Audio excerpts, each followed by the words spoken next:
ભારે વરસાદની આગાહી છે અને તેને લઈને તંત્ર સજ્જ બન્યું છે। ગાંધીનગરમાં સ્ટેટ ઇમરજન્સી ઓપરેશન સેન્ટર ખાતે સમીક્ષા બેઠકનું આયોજન કરવામાં આવ્યું છે।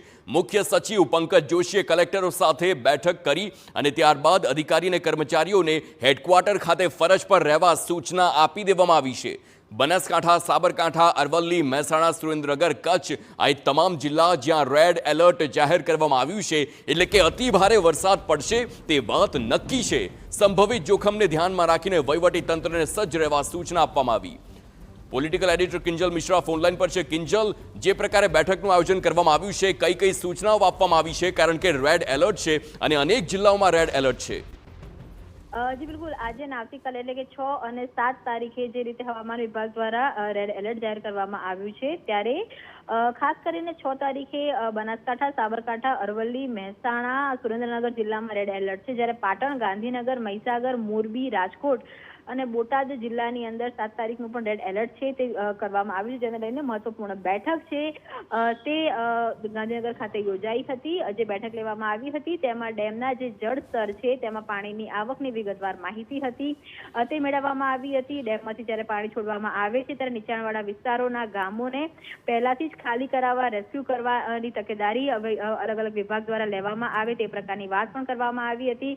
તમામ જે અધિકારીઓ અને કર્મચારીઓ છે તેમને હેડક્વાર્ટર ખાતે ફરજ પર હાજર રાખવા માટે સૂચના આપવામાં આવી હતી। તેની સાથે જ રાજ્યના વિવિધ સ્થળો ઉપર ડિપ્લોય કરાયેલા એનડીઆરએફ અને એસડીઆરએફની જે ટીમો છે તેની પાસે પણ એક જે સંકલન કરવામાં આવ્યું છે અને જરૂર પડે ત્યાં વધુ ટીમો મોકલવાની પણ વાત કરવામાં આવી છે। મહત્વપૂર્ણ બાબત એ પણ છે કે આવતીકાલે જીપીએસસીની પરીક્ષાઓ છે તેને ધ્યાનમાં રાખીને પરીક્ષા કેન્દ્રો પર પણ જે સંપૂર્ણ સાવચેતી રાખવા માટેની પણ જે સૂચન છે તે તમામ જિલ્લા કલેક્ટરો છે તેમને કરી દેવામાં આવી છે। ગણેશ વિસર્જન આજે ચાલી રહ્યું છે, જેમ આપે પણ જણાવ્યું, ત્યારે કોઈ પણ પ્રકારની હોનારત ન થાય, જ્યાં વરસાદનું પાણી છે ત્યાં વધારે લોકો ન જાય તે પ્રકારની તકેદારી રાખવાની પણ વાત છે તે કરવામાં આવી છે। અને અત્યારની જો વાત કરવામાં આવે તો વિવિધ જિલ્લાઓમાં જો રેસ્ક્યુ કરવું પડે તો પહોંચી વળવા માટે જિલ્લામાં 20 ટોટલ રાજ્ય સરકાર પાસે 20 એનડીઆરએફ અને 12 એનડીઆરએફ અને 20 એસડીઆરએફની ટીમો છે તે અલગ અલગ જગ્યા પર રિઝર્વ રાખવામાં આવી છે, જ્યારે એક એનડીઆરએફની જે ટીમ છે તેને વડોદરા ખાતે રિઝર્વ રાખવામાં આવી છે। કિંજલ, જે પ્રકારે રેડ એલર્ટ જાહેર કરવામાં આવ્યું છે અને ગુજરાતના ભૂતકાળની વાત કરીએ તો તેને ધ્યાનમાં રાખીને કયા એ જિલ્લા છે કે જેની પર સૌથી વધારે તંત્રની નજર રહેશે? જી બિલકુલ, જે રેડ એલર્ટ રાખવામાં આવ્યું છે તેની અંદર વાત કરવામાં આવે તો આ વખતે ઉત્તર ગુજરાતમાં સૌથી વધારે જે તંત્રની નજર છે તે રહેવાની છે, કેમ કે બનાસકાંઠા, સાબરકાંઠા, અરવલ્લી, મહેસાણાનો સમાવેશ થાય છે। તેની સાથે જો વાત કરવામાં આવે સૌરાષ્ટ્રમાં તો સુરેન્દ્રનગરમાં પણ રેડ એલર્ટનો સમાવેશ છે, તો કચ્છ જિલ્લામાં પણ રેડ એલર્ટનો સમાવેશ થઈ રહ્યો છે।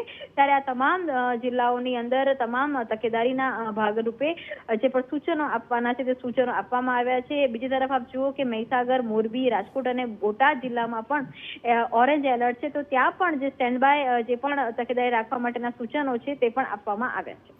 આભાર કિંજલ, સમગ્ર માહિતી બદલ। તો હવે જોવું એ રહેશે કે જ્યારે તંત્ર તરફથી તમામ જે માહિતી આપવામાં આવી છે, સૂચના પણ હેડક્વાર્ટર છોડવાની સૂચના આપવામાં આવી છે, તો આ બધાની વચ્ચે હવે કઈ પ્રકારનો વરસાદ પડે છે તેની પર સૌ કોઈની નજર।